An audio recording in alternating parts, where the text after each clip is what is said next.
Hello everyone, कैसे हो आप सब। आई होप कि आप सब बहुत अच्छे हैं और बहुत अच्छे से अपनी पढ़ाई भी कर रहे हैं। तो चलिए बच्चों, फटाफट से लाइव आ जाइए। उसके बाद हम आज के सेशन की स्टार्टिंग करेंगे। और जितने बच्चे लाइव आ चुके हैं वो वीडियो को लाइक कीजिए और अपने फ्रेंड्स को शेयर कीजिए। आइए फटाफट से लाइव आ जाइए, उसके बाद हम आज के सेशन की स्टार्टिंग करेंगे। तो आज हम डिस्कस करेंगे 1000+ साइंस एमसीक्यूज की इस सीरीज का पार्ट नंबर 20। ठीक है, आज हम पार्ट नंबर 20 डिस्कस करेंगे इस सीरीज का। तो फटाफट से लाइव आ जाइए। ठीक है, आओ फटाफट से लाइव।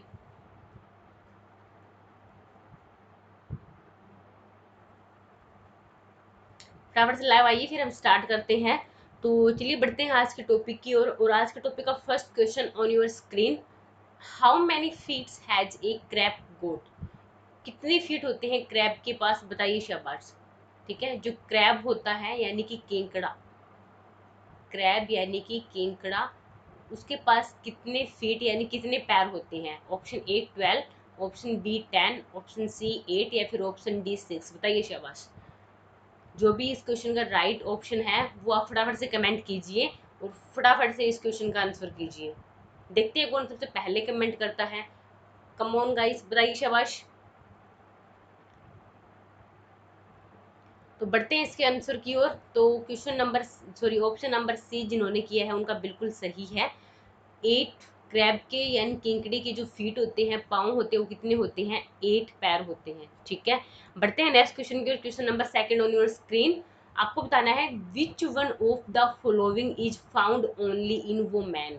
ठीक है, 4 ऑप्शन है, आपको बताना है कि कौन है जो सिर्फ कहाँ मिलेंगी, वो मेंस में ही पाई जाती हैं, औरतों में पाई जाती हैं। Option A thyroid, option B pituitary, option C ovary, option D adenoid. बताइए शाबाश, काफी इजी क्वेश्चन है, फटाफट से कमेंट कीजिए। 4 ऑप्शन आपके पास, तो जो भी इस क्वेश्चन का राइट ऑप्शन है फटाफट से कमेंट कीजिए। Come on guys, very good, बताइए शाबाश।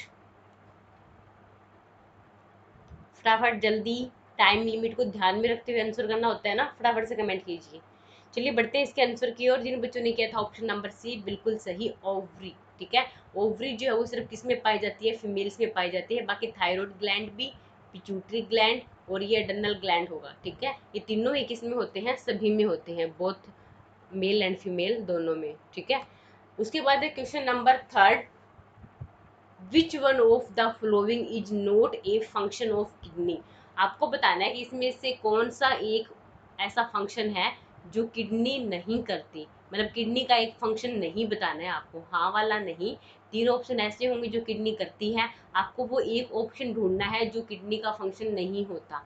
Option A regulation of blood pH, option B removal of metabolic waste from the body, production of antibodies या फिर regulation of osmotic pressure of the blood. बताइए शाबाश।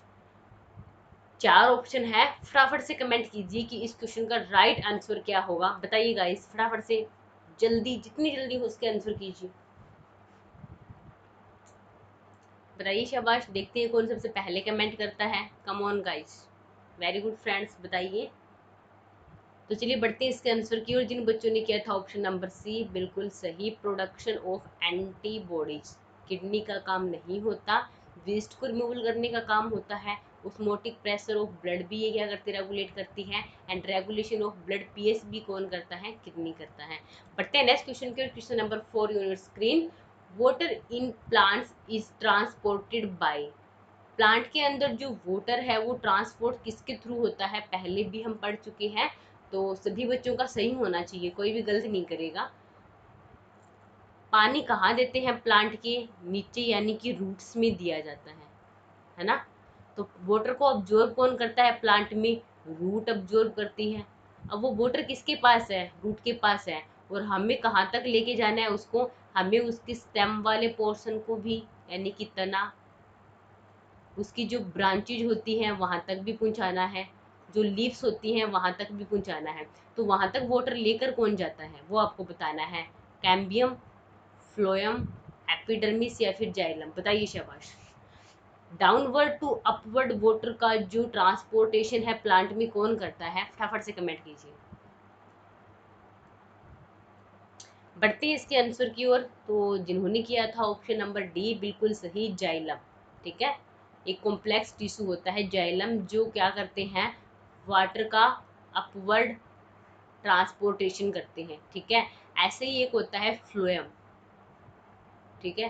Phloem क्या करते हैं बच्चों, वो जो लीफ में खाना बनता है यानी फूड का ट्रांसपोर्टेशन अपवर्ड टू डाउनवर्ड करते हैं, ठीक है। Question number 5 on your screen, where are the eucalyptus tree found in abundance, ठीक है। जो यूक्लाइप्टस ट्री है वो सबसे ज़्यादा कहाँ पाई जाती है, मतलब अबंडेंस यानी इसकी जो अमाउंट है वो ज़्यादा कहाँ होती है, मिजो हिल्स में, नागा हिल्स, मणिपुर हिल्स या फिर नीलगिरी हिल्स, बताइए शाबाश। 4 ऑप्शन है, फटाफट से कमेंट कीजिए।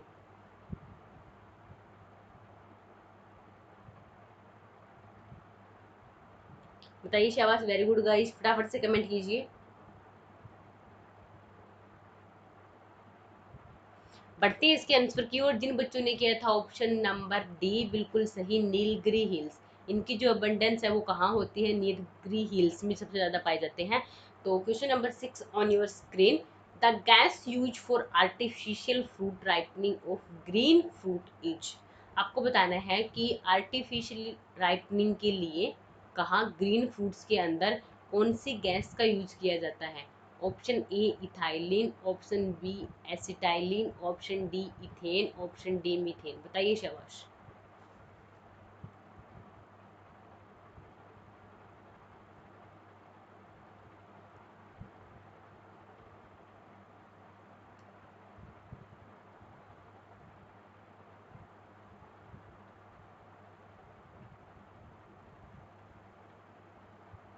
बढ़ते हैं इसके आंसर की ओर। जिन बच्चों ने किया था ऑप्शन नंबर ए बिल्कुल सही, इथाइलिन, ठीक है। इथाइलिन जो है उसी से, इथाइलिन जो एसिटिलीन है वो इथाइलिन की तरह ही काम करता है, ठीक है। तो एक बार तो जो इथाइलिन है मतलब यानी कैल्शियम कार्बाइड होता है जो किसकी तरह काम कर रहा है, इथाइलिन की तरह, और उससे क्या करते हैं फलों को पकाया जाता है, ठीक है। इथाइलिन ऑप्शन में ना हो तो आप एसिटाइलिन को भी यूज करेंगे। वैसे इथाइलिन नेचुरल भी पूछा जाए कि नेचुरली जो फ्रूट को पकाती है वो भी कौन पकाती है, इथाइलिन पकाती है, ठीक है। Next question on your screen, question number 7, what is the element required for solar energy conversion. जो सोलर एनर्जी हमारे पास आ रही है उसको कन्वर्ट करती है इलेक्ट्रिकल एनर्जी में, कौन करता है, तो किसका यूज करेंगे हम सोलर एनर्जी को कन्वर्जन यानी उसको दूसरी एनर्जी में कन्वर्ट करने के लिए। Option A beryllium, option B आपका है tantalum, option C silicon, option D ultra pure carbon, बताइए शाबाश। क्वेश्चन नंबर 7 का आपको राइट आंसर बताना है। 4 ऑप्शन आपके पास, फटाफट से कमेंट कीजिए कि सोलर एनर्जी के कन्वर्जन में किसका यूज किया जाता है।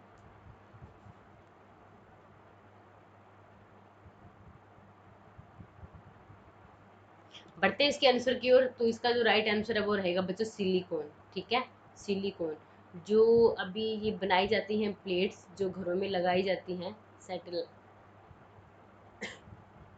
उसमें भी किसकी चिप डली होती है, सिलिकॉन की चिप डली होती है, ठीक है। तो बढ़ते हैं नेक्स्ट क्वेश्चन के, क्वेश्चन नंबर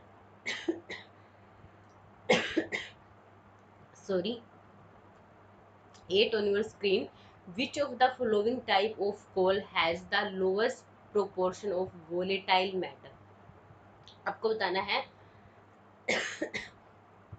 कि कौन सा कोल है इसमें से जिसकी सबसे कम लोवेस्ट प्रोपोर्शनल वोलेटाइल वैल्यू होती है, लिग्नाइट, पीट, बिटुमिनस या फिर एंथ्रासाइट, बताइए शपथ।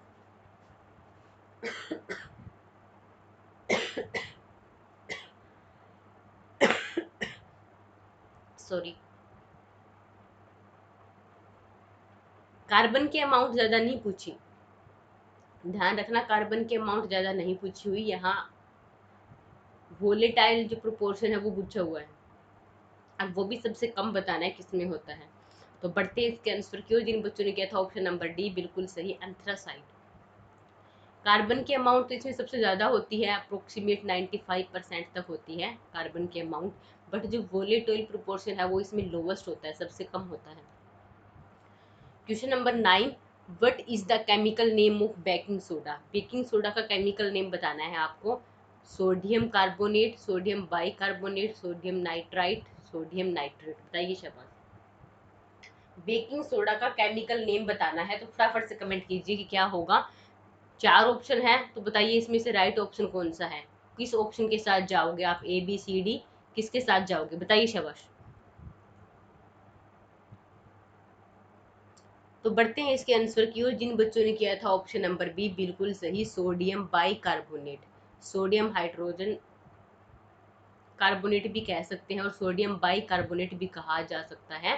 तो दोनों ही नाम इसके हो सकते हैं। पहले भी आपको एक क्वेश्चन बताया हुआ था, तो गलत नहीं होने चाहिए। एटलीस्ट एक बार करवाने के बाद दूसरी बार जब क्वेश्चन रिपीट हो तो बिल्कुल भी गलत नहीं होना चाहिए। Question number 10, saccharin is made up of, ये किसकी बनी होती है? कल ही डिस्कस किया था, ये एक नेचुरल डाई है। तो ये किसकी बनी होती है? Toluene, phenol, propane, butane. बताइए शाबाश। 4 ऑप्शन है, फटाफट से कमेंट कीजिए इसका राइट ऑप्शन कौन सा होगा। बताइए गाइज, वेरी गुड, बहुत अच्छा, फटाफट से कमेंट कीजिए। तो बढ़ते हैं इसके आंसर की ओर। जिन बच्चों ने किया था ऑप्शन नंबर ए बिल्कुल सही, टोल्यून जो है वो इसका राइट आंसर है। तो ये जो डाई है वो किससे मिलकर बनी होती है? टोल्यून से मिलकर बनी होती है। बढ़ते हैं नेक्स्ट क्वेश्चन की ओर। Question number 11 on your screen, dynamo is a device for converting. Dynamo एक डिवाइस है किसको कन्वर्ट करने की? किसको कन्वर्ट करती है ये? Heat energy into electrical energy, या फिर mechanical energy into electrical energy, या फिर magnetic energy into electrical energy, या फिर ऑप्शन नंबर डी, ये केमिकल एनर्जी को इलेक्ट्रिकल एनर्जी में चेंज करती है। तो बताना है डायनमो किस टाइप की एनर्जी को किस में कन्वर्ट करता है। शाबाश, बताइए शाबाश।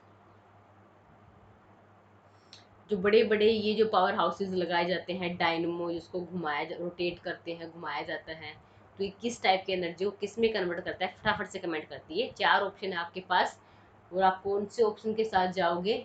Comment on your comment box.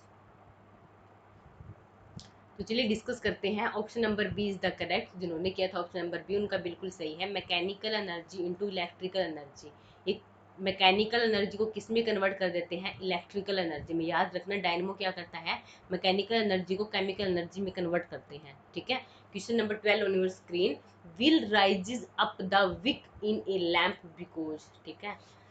जो किसी कोई भी लैंप अगर जल रहा है, लाइक आप कैंडल की ही भी बात कर सकते हैं कि कैंडल को हमने जला रखा है, तो यानी कोई भी लैंप जो जल रहा है तो उसकी जो विक है, ठीक है, जो नीचे का पार्ट है, बेस होता है, जो विक है, जो ऊपर हमें हीट देते हैं, तो वो राइज अप क्यों करती है? Because oil is very light, कि जिस दिए में हम या फिर जो हम जला रहे हैं, जिस भी टाइप का लैंप, उसमें जो ऑयल है वो वेरी लाइट होता है, या फिर of the diffusion of oil through the wick, या फिर option number C of the surface tension phenomena, या फिर option number D on the capillary action phenomena. बताइए शाबाश। क्वेश्चन नंबर 12 का राइट ऑप्शन आपको चूज करना है। ए बी सी डी में से कौन सा राइट होगा? तो फटाफट से कमेंट कीजिए इसका राइट आंसर। तो चलिए बढ़ते हैं इसके आंसर की ओर। जिन बच्चों ने किया था ऑप्शन नंबर डी बिल्कुल सही, ऑफ द कैपिलरी एक्शन। याद रखना, जो राइज अप होती है उसकी जो वीक है लैम्प की, वो किसकी वजह से? कैपिलरी एक्शन की फिनोमिना की वजह से। ठीक है। Question number 13, in the atmosphere ultra violet rays are absorb by. Atmosphere में जो अल्ट्रा वायलेट रेज है वो कौन अब्जॉर्ब करता है? ऑक्सीजन करती है, नाइट्रोजन, ओजोन, या फिर हीलियम। बताइए शाबाश। फटाफट से कमेंट कीजिए और फटाफट से इसका आंसर बताइए। In the atmosphere ultra violet rays are absorb by.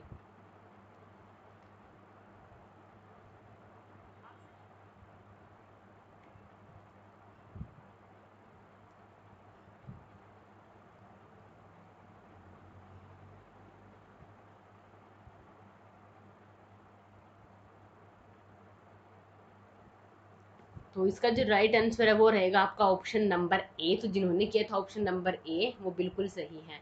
अगर पूछा जाता कि प्रोटेक्ट कौन कर रहा है हमारा जो एटमोस्फियर में, स्ट्रेटोस्फियर के अंदर अगर पूछा जाए, तो वहाँ तो क्या कौन सी लेयर होती है? ओजोन की लेयर होती है जो यूवी रेज को आने से रोकती है।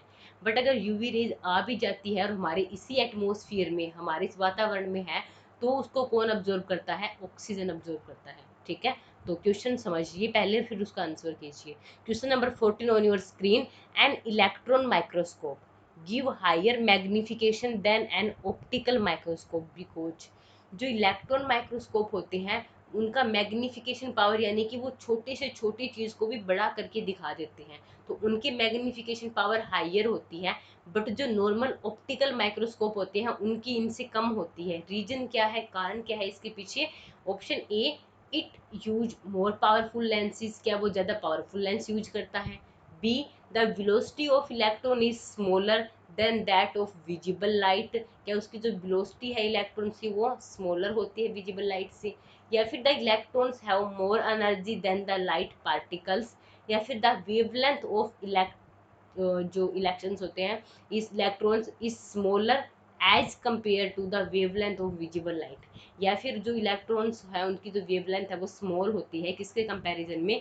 विजिबल लाइट के वेवलेंथ के कंपैरिजन में। तो बताइए इसका राइट ऑप्शन कौन सा होगा? 4 ऑप्शन है, फटाफट से कमेंट कीजिएगा। तो चलिए बढ़ जाते हैं इसके आंसर की ओर। तो जिन बच्चों ने किया था ऑप्शन नंबर डी बिल्कुल सही। याद रखना इलेक्ट्रॉन माइक्रोस्कोप की मैग्निफिकेशन हाई क्यों होती है? क्योंकि जो वेवलेंथ होती है ना इलेक्ट्रॉन्स की वो स्मॉलर होती है किसके कंपैरिजन में? To the wavelength of visible light की। लाइट जिस लाइट की ओर हमने उस मिरर को किया हुआ है जहाँ से हम देखते हैं उस चीज़ को, तो उस लाइट के कंपैरिजन में उस इलेक्ट्रॉन्स की वेवलेंथ कैसी होती है? स्मॉल होती है। तभी वो हमें ज़्यादा हायर मैग्निफिकेशन यानी कि बहुत छोटे को बहुत बड़ा दिखा देते हैं। Question number 15 on your screen, for a body moving with no uniform velocity and uniform acceleration. आपको बताना है कि एक बॉडी जो है वो मूव कर रही है नॉन यूनिफॉर्म वेलोसिटी से एंड यूनिफॉर्म एक्सीलरेशन, तो क्या होगा? Displacement time graph is linear, displacement time graphic is non linear, velocity time graph is non linear, या फिर velocity time graph is linear. बताइए शाबाश, 4 ऑप्शन है। तो फटाफट से कमेंट कीजिए इसका राइट आंसर क्या होगा। उसके बाद हम इसके आंसर को डिस्कस करेंगे। बताइए गाइस, फटाफट से आंसर कीजिए। कम ऑन, वेरी गुड, बताइए शाबाश।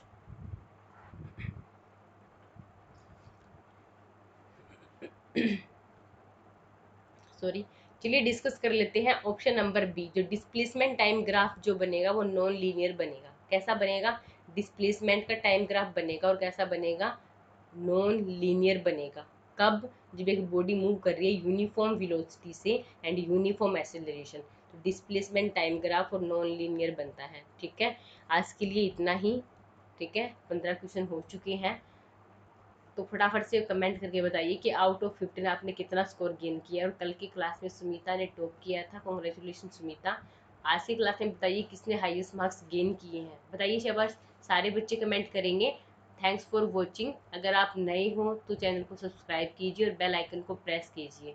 अगर वीडियो पसंद आ रही है तो वीडियो को लाइक एंड शेयर जरूर कीजिए। ठीक है, तो आज के लिए इतना ही। मिलते हैं कल की क्लास में, तब तक के लिए टेक केयर, बाय बाय।